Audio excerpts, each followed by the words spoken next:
As you know, you can add animations to your HTML elements using CSS, but that means that we'll have to configure our own keyframes for every single animations, and it's just a lot of tedious work. Thankfully, somebody created a library called Animate.CSS, which you can find at Animate.style, and this library has a whole bunch of animations that you can include onto your project using nothing but some CSS classes. So if I wanted to add this flashing animation or this bouncing animation, is just a matter of copying that class name and including it onto my HTML element. Now, for us to be able to use this library, we're going to have to install it. If you scroll down, you'll see different ways that you can include that project onto your code. One of which is by basically including it as a link as if it was just a regular CSS file and including it into your HTML file. In this video, since we have npm configured for our project, we're going to use this method here. So I'll go ahead and open my terminal, and let me open another one just so I don't stop my current application from running. And when that comes on, I'll type in npm install Animate.CSS. Once that is done installing, I'll switch over to my style.css file, and I'm going to include it over here by using the keyword @import and provide the name of the project. Now you may wonder, where is that coming from? When you run npm install, these files automatically get installed or added into your node modules folder. If you scroll down amongst all of these, you'll find another folder here called animate.css, and that's where all of those files are included. So when you do import animate.css, your code is automatically going to look into the node modules folder, and it will include that library for you. Now, let's go ahead and think about what are all the animations that we're going to need to add to our project. So obviously, one of those is that in the case of an invalid word, we want to shake the entire row. As we're typing in, we want this bouncing effect for each tile as we're typing. And once we've checked our guess and we figured out what our results are, we have this flip animation that we want to add to each one of those tiles, just so we can see it in a more interactive way. I'll start with the simpler one, which is basically adding that shake event for the row in the case of an invalid word. So now we no longer want to use this show message. We don't want to have this paragraph that shows up to indicate that's an invalid word. What we want to have instead is a row shaking altogether. So I'll go ahead and create another function. So let me exit out of this function here. We'll create a function. We'll call it shake row. And before I do that, actually, let me just demonstrate what this animation would look like. If I go and find the shake X, I'll copy this class name to my clipboard. I'll switch over to my index.html. And let me just go ahead and apply that onto my H1, just so we understand what this library will allow us to do. If I paste that in, and actually, if I go back to the documentation, scroll down to the part about usage, we need to also include this class before we include any of our animation names. So we'll copy that, go back to my H1 and save. Now, before I save it, actually, let me go back to my application, save. You see how that shake event or shake animation happened. Now, that was basically by adding a class. And if I right click on that and go to inspect, you'll see that we have this class over there, which is basically what triggers our animate library to provide this shake in the x-axis animation. Now, if I want this animation to continuously keep running, let me change this to maybe the pulse animation instead. And somewhere in the documentation here, it'll explain that you can add a repeating. So you can indicate how many times you want the animation to repeat, or you can have an infinite or infinite number of animations. So if I go back over here, include it in my class name, you'll see how it's kind of pulsating, and it will keep going on and on and on, and it will never go away. So we'll keep that on for now, but let's move on to what we were trying to do, which is shaking the row in the case of an invalid guess or an invalid word. You can learn more about it if you go through the documentation here, and it will explain to you how you can use JavaScript to add your animation, but I'll just go ahead and demonstrate that to you in this video. Now, we need to capture our row, but our row is actually consistent of multiple cells. So we need to find all the tiles or all the elements that exist on a single row. So basically all the ones that have R0 in the ID. So I'll create a for loop for each index starting with 0 until index is less than the config word length I++. We're gonna want to capture all the cells that are in the current attempt, or basically the current row. So const cell equal. I'm sure we've done this multiple times, so let me just go ahead and copy that over here. Let's paste it in. So we're finding everything in the current attempt at the current column, or what we basically called it I. So let me just call it column because that is a more descriptive name. All right. Now that I have access to the cell, I will add the animation by updating the class list to add both of these classes. So let me go back, copy them over, and we're going to have to update this to use the proper animation name. So let me go back to Animate.CSS. Let's scroll up and let's find the correct animation we're looking for. This looks like the shake in the x-axis that we're looking for. So I'll go ahead and copy that and I'll replace this animation here with this new name. We save, and now let's see how would that work. So I'll copy this function name. And over here, instead of providing, or in addition to providing that show message invalid word, let me shake the row as well. Save. Let me go back.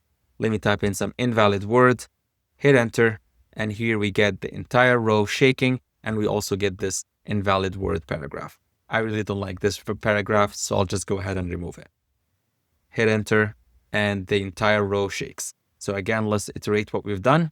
We've looped over all the items or all the tiles in the current attempt row, and we've added the animations to it by including both of these classes over here.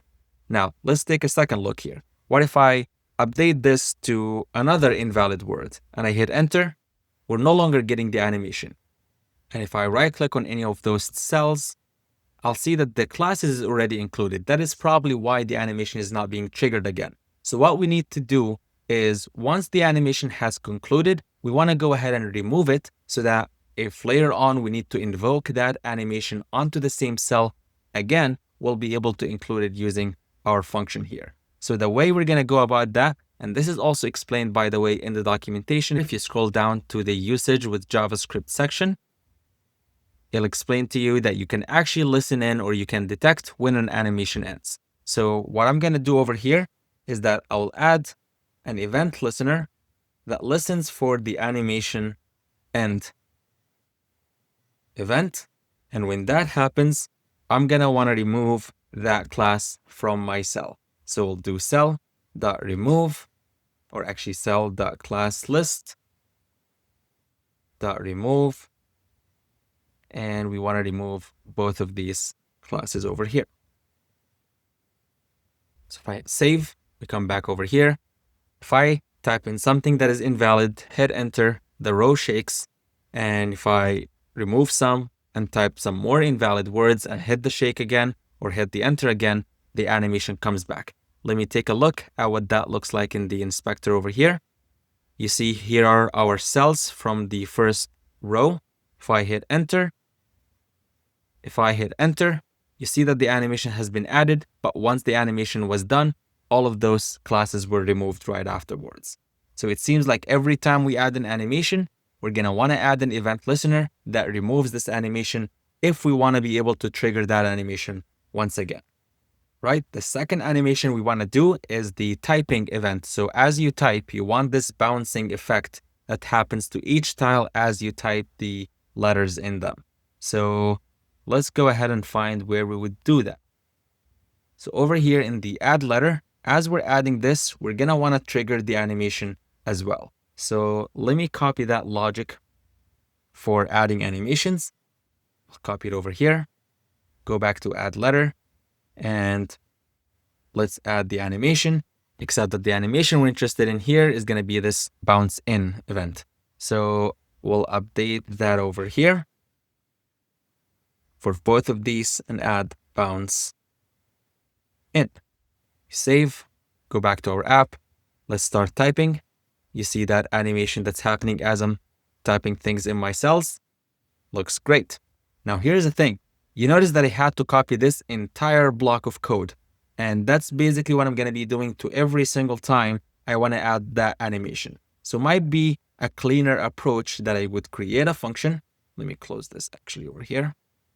Let me create a function to add or to animate element. This will receive an element as an argument, and it will also receive an animation name. What would that need to do is basically everything in this code cell right here. So we'll do that. We save it. We're going to replace this animation with whatever the animation that will be provided as an input or as an argument. And instead of cell, we're going to replace these with the element. Okay. Now let me go back over here and I'm going to call animate element. Will provide my cell and I'll provide the bounce in as input. Let's try it again. The animation is still there. All looks great. Now let me do the exact same thing over in the shake row. Instead of doing all of this, I'll just call animate element. Here's the cell and the animation is called shake X. And now we can remove all of this. So now this function is going to be responsible for adding the animation. And once the animation is done, it will also remove those classes from my elements here. So if I provide an invalid word, hit enter, the shake happens. I can backspace, type in again, hit enter, the shake comes back on. Everything looks great. We have our animation for the invalid word. We have our animation for the typing. And the only other animation that we're missing right now is in the case of when you're revealing the results. When you're showing, we're flipping each of those cars to show what the new color is going to look like. So let's go ahead and try to see how we would do that. So somewhere in here, when we are actually, once we've received the result, we actually execute this for loop that is updating the cells based on those results. Now let's try to actually refactor that a little bit. So I'm going to copy all of this piece of code and I'll create a new function. I'll call this one reveal results. And this function is actually going to need to know what are the results. So we'll provide that as an input. And right around here is where I will need to call this function reveal result. Let's make sure that that is still working. Switch back to the console. If I do that word, hit enter. Let's see what is happening here. Reveal results, submit guess. On line 124, we have an error because it's trying to read 0 of undefined. This is happening, or this was shown on 124, but it's actually triggered by something in line 101. So let me go right over here. We did not actually provide my input. So we'll save that. Let's try it again. Glory, hit enter, and the results were displayed correctly. So now what we need to do is to actually also trigger the animation right over here. So let me call animate element. Here is my element, and the animation we want is the flip X. See what that looks like. That was not triggered. Let's see what happened here. Let's see what might be happening. Over here, for each cell, we updated the classes using our result. And okay, let me see. Did I misspell what the event is called? That might very well be the case. Yep, it is called flip in X, not flip X. So let me add that over here. Save it. Let's try it again. Here we go.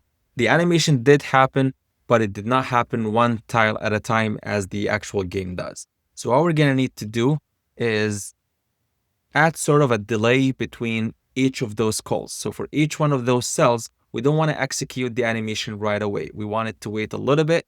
We want it to execute one at a time. So we'll add a set timeout. This will receive two things. What is the function that you want me to execute?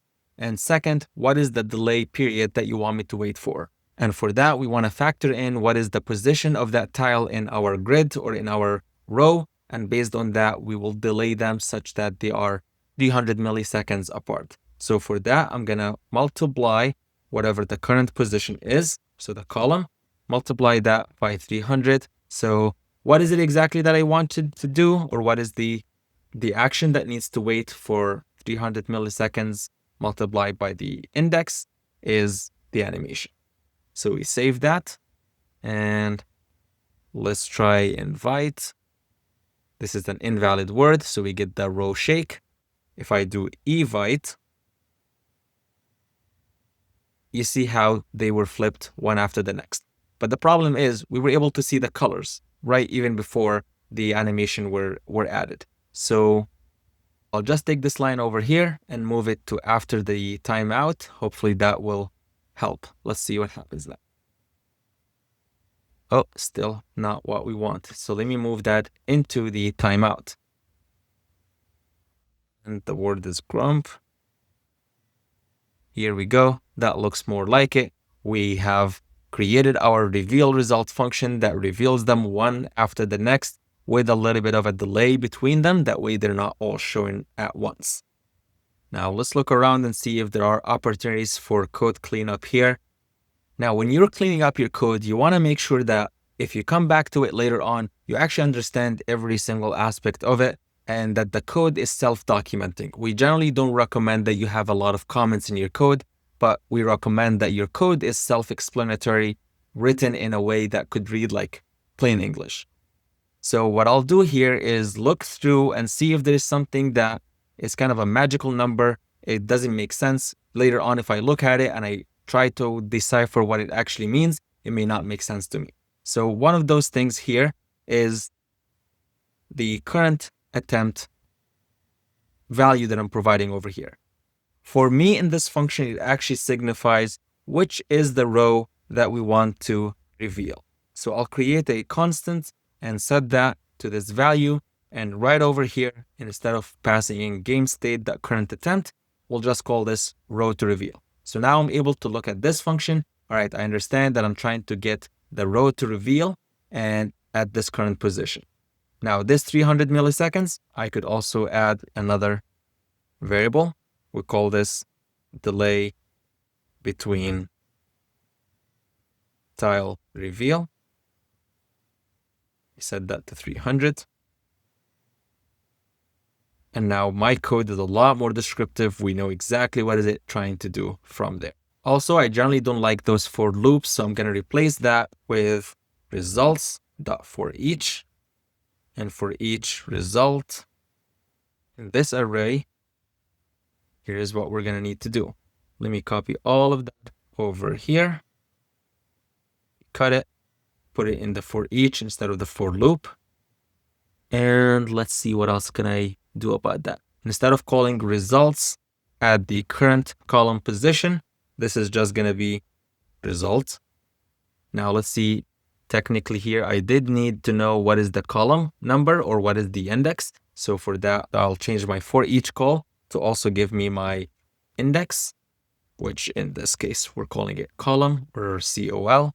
So that should be a lot nicer to read. Now, as I was scrolling through, I saw this opportunity for code cleanup here.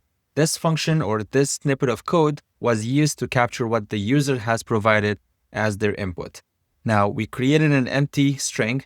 We looped over all the cells within a current attempt row, and we captured the text content of each one of those cells, and we concatenated it to the user guess, and that's how we captured that input. That might seem a little bit lengthy, and we could try to figure out a cleaner way to go about doing that. Now, when we were setting up our grid, one of the things that we were trying to do is to make it easy for us to capture each item in our cell. One of those ways was by adding this ID. But ID is not going to be all that helpful because when I'm trying to capture all the elements within a row, I'm still going to have to iterate over however many cells I have in that row. And especially that we have this as a configurable thing, we wouldn't know how many rows or how many columns we have to iterate over. But one thing we could do is to add another property. So I'll use the set attribute function, and we're going to use the data dash row name for our attribute here. And we'll set this value to whatever the number of the row is. Now, as we've mentioned before, this data dash is something that is dynamic, something that is flexible for you to name it however you want. Let me save the file and let's see what do we get when we look at the inspector. We've added this data dash row with a number for each one of our rows right over here. If I come back and I update my game.js by making this 6 attempt, you'll see that each one of those styles will also have an additional attribute called data row, and that will include whatever the index of that row is. Now, this is only the first step. Next thing I'm going to need to do is let me find where the user guess is being captured. That was in the main.js file. And instead of looking up my cells by ID, I'm going to get them all together using their data row property here. So what I'll do is use the query selector all. So I'll create a constant. We'll call this row tiles. This will be document.get or query selector all. And the selector we're using here is our data attribute of data row. And we're looking for everything that has the value of whatever the current row is or the current attempt. So right over here, that's what we were injecting to get the cell at the right row. Once I have that, I could use a map function. So we'll create const user guess, and we'll loop over our row tiles using the map function. And for each tile in this, we want you to return whatever the tile.text content is. Let's see what that looks like. Let me actually rename this to user guess 2. And let's console log our result. And let me do world. Switch to the console, hit enter. And here we go. Row tiles.map is not a function. So I'm going to need to convert this to an array using the toArray method, because this was an HTML node elements. Hit enter. Array is not a function. Now let me see if I made a mistake in this right over here. Paste it in.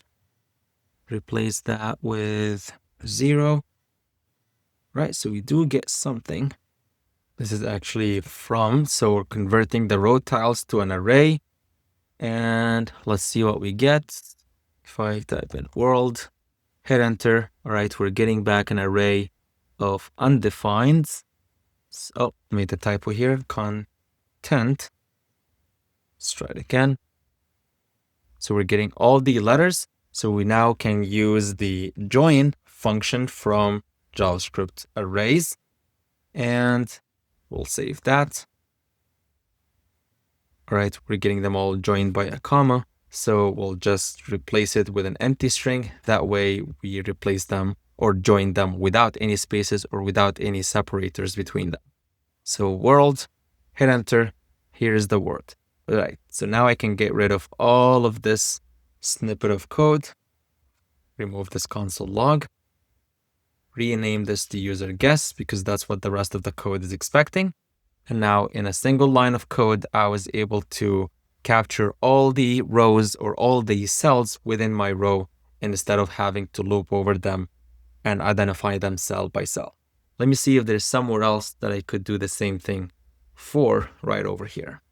All right, so looks like this one right over here is also iterating over all the columns, or is trying to find all the cells within a specific row.